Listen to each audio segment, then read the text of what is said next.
the Kim regime seeks conflict abroad to distract from total failure that they suffer at home.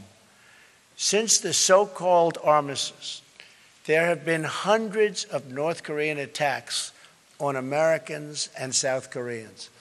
These attacks have included the capture and torture of the brave American soldiers of the USS Pueblo, repeated assaults on American helicopters, and the 1969 drowning of a U.S. surveillance plane that killed 31 American servicemen.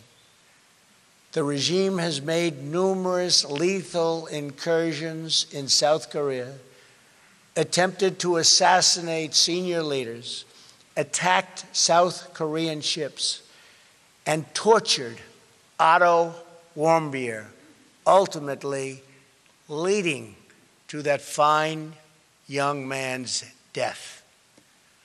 All the while, the regime has pursued nuclear weapons with the deluded hope that it could blackmail its way to the ultimate objective. And that objective we are not going to let it have. We are not going to let it have.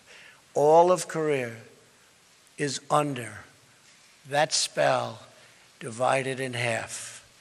South Korea will never allow what's going on in North Korea to continue to happen.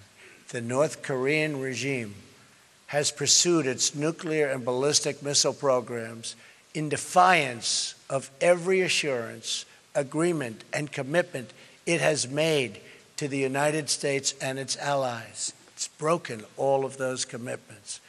After promising to freeze its plutonium program in 1994, it repeated the benefits of the deal and then immediately continued its illicit nuclear activities. In 2005, after years of diplomacy, the dictatorship agreed to ultimately abandon its nuclear programs and return to the Treaty on Non-Proliferation. But it never did, and worse, it tested the very weapons it said it was going to give up. In 2009, the United States gave negotiations yet another chance and offered North Korea the open hand of engagement. The regime responded by sinking a South Korean Navy ship, killing 46 Korean sailors. To this day, it continues to launch missiles over the sovereign territory of Japan and all other neighbors, test nuclear devices, and develop ICBMs to threaten the United States itself. The regime has interpreted America's past restraint as weakness.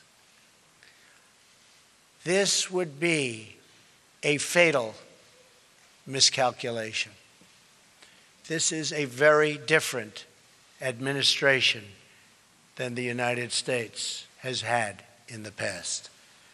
Today, I hope I speak not only for our countries, but for all civilized nations when I say to the North, do not underestimate us and do not try us. We will defend our common security, our shared prosperity, and our sacred liberty. We did not choose to draw here on this peninsula